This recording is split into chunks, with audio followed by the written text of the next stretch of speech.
继首尔市首次名列全球最具创业生态的城市榜单第10之后，近日，据美国彭博社报道，在由美国波士顿的 Natixis 投资者洞察中心和核心数据 Core Data 每年进行的最适合退休后居住的国家 Global Retirement Index GRI 的调查排名中，韩国在亚洲国家中排名最高，排名位居第17位。除了中东的以色列排在第16位以外，韩国是亚洲和中东地区唯一进入排名前20的国家。其他亚洲国家，日本排名第22位，新加坡排名第27位，中国排名第39位。这项调查迄今为止已经进行了10次，对全球的44个国家及地区进行调查分析。调查的国家及地区不仅包括国际货币基金组织 IMF 和经济合作与发展组织 OECD 成员国为基础的发达国家，还包括了金砖4国：巴西、俄罗斯、印度和中国。最适合退休后居住的国家的评估项目分为18个，评估该国是否能成为最适宜退休后居住的国家。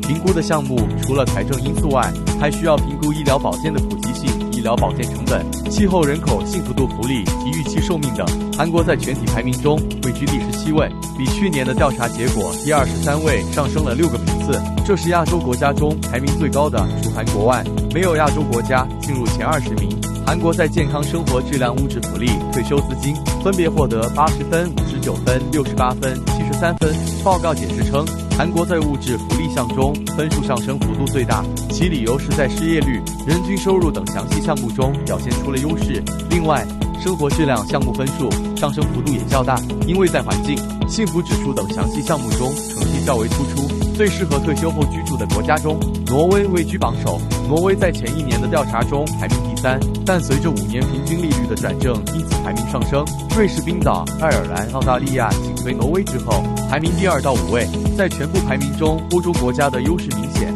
排名在第6到10位国家也主要是欧洲国家。依次排名是新西兰、卢森堡、荷兰、丹麦和捷克。除此之外，其他主要国家，德国排在第11位。世界第1大经济体的美国排在第18位。美国因雇佣不稳定、收入不平等、税收压力等因素，排名比去年下降了1个名次。其后是英国排名第19，韩国的近邻日本排在第22位，法国排在第24位等。同时，调查团队指出，世界上几乎所有国家的退休生活都比以前更加困难，主要原因是通货膨胀飙升、金融市场不稳定波动加剧利率上升。此外，随着人口老龄化的加剧，养老金和老年福利也面临着巨大的压力。从老龄人口增加方面来看，美国1950年开始领取养老金，则65岁以上人口占全体的14%，但2020年达到28.4%。